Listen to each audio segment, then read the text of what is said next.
But now they have placed all these Caucasians and Middle Easterns overran parts of Egypt to make people think today that those people were always there, to hide the fact that you were there. Read it again. Exodus chapter 13. Deuteronomy 28 and 68. The Lord shall bring thee into Egypt, which is the house of bondage, a second time. What means of transportation? Ships. Ships. That's what the slaves would have understood. Read. By the way whereof I spake unto thee, thou shalt see it no more again. After this captivity, Israel, you will no longer see another captivity. This is your last captivity. Who are the people that crossed the Red Sea? And don't tell me it doesn't matter. Christ came out of their loins. Christ came out of those same people's loins. So if you tell me it doesn't matter,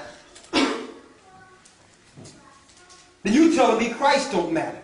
Because he had to come in this earth through a people.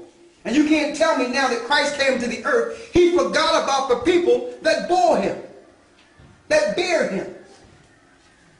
That's what Josiah Henson wanted to teach the people. Why? Because you can't teach a slave that he's an inheritor to the inheritance of Abraham. How can you keep a slave a slave? This was before Jehovah's Witnesses, Islam, Hinduism. I don't care what religion you follow. Your foreparents came off these ships. And your plight and your issues are written up in the Bible. The difference is we choose not to ignore that. That's the difference. We're not just going to take part of the Bible. We're going to read that Bible, that part too, and understand, okay, if that's us, who are the people in Israel? Who are they? If we would have held to the truth of this Bible, there is no way they could have staked claim to Israel in 1948. But because we live in ignorance and choose to stay there, they was able to get the promises and get the land that originally belonged to you. But yet, we can say it don't matter, but yet they're the people claiming to be the children of Israel. It must matter. It must matter. Read, and then you shall be, read it. And there ye shall be sold in unto this your new enemies. land you shall be sold to who? Unto your enemies. You shall be sold unto your enemies. And I don't know what you think, but any government that would do this, I don't think you would call them a friend.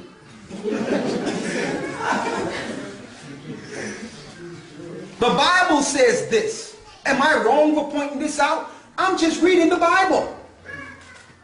What's wrong with this?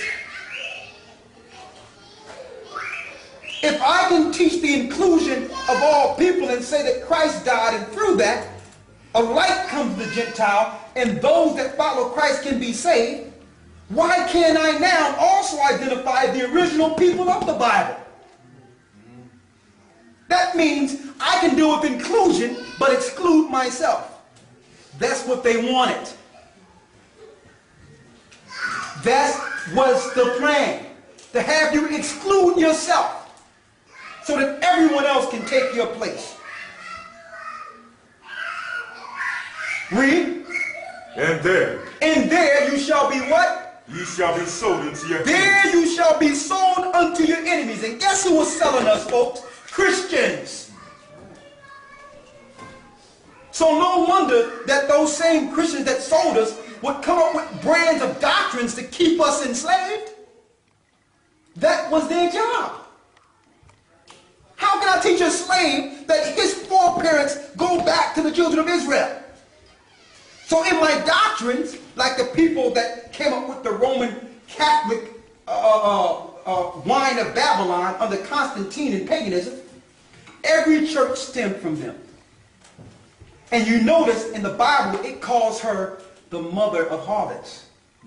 So all the churches that stem from the harlot make some pretext or excuse to say that they're separated from her. But no, she's still your mother. Sorry, is that the same as the Horus Babylon, the mother of harlots? Is that the same being? It's the same because it was the Roman Catholic Church and the spirit of that religion that bore and brought forth America. Okay, Americans didn't spring out themselves. Great Britain took the whole over there. Roman Catholic Church. And during the 1700s and 1800s, they all sat down there, scientists, and guess what? None of us was there. Their theologians, look at it. None of us was there.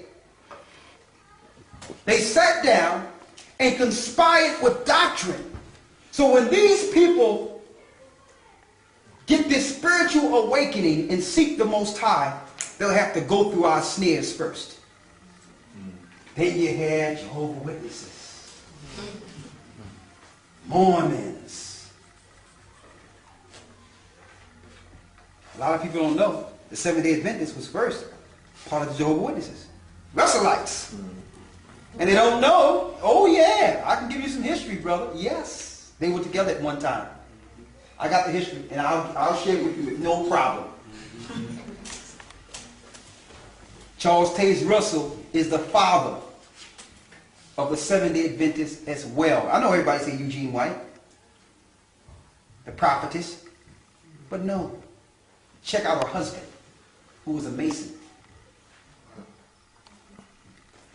You must do the research and understand that there was an agenda that was aimed towards these same people. Don't try to say you're against the Catholic Church, but yet you sprang from her. The Catholic Church links to Revelation, the 12th chapter, when it says that she, with the serpent, is going out to destroy the woman that bare the man-child.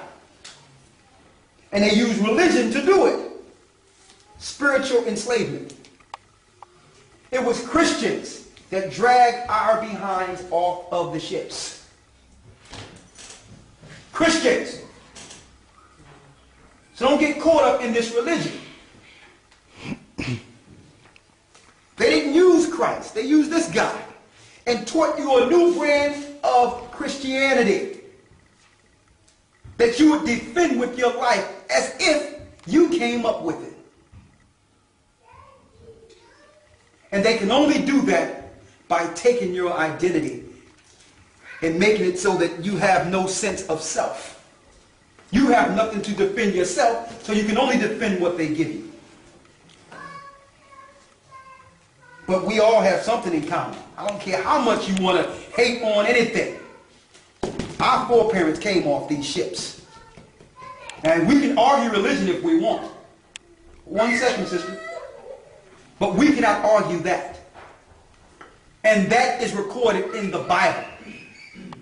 Now, I brought this information to Christians. I came from a Christian church. I've taken this information to different philosophies and all that. And they try to knock it away or try to push it away by saying, it doesn't matter, brother. It doesn't matter. We're spiritual Israelites. There's no Israel no more. We're spiritual. Why are you just looking after the flesh and not the spirit? Well, sir, I would just look after the spirit if physical people wasn't in Israel saying they were Jews. Why are you not telling them to look after the spirit? What are they doing over there? But it's a problem when you stake claim to a prophecy you can actually prove in the Bible. Because you are supposed to be a slave. You're not supposed to know any better. You're children of slaves. You're not supposed to know about your history past the slave ships. What are you talking about? It doesn't matter. Look at you. How can you be God's people? What do you have? Look at you. You have our religion we gave you. That's what you have. Telling me you're free. Telling me that you are the child of the free woman. Look at you. And let me tell you, the psychological play they did on our people. They had us defend our captivity. Check out that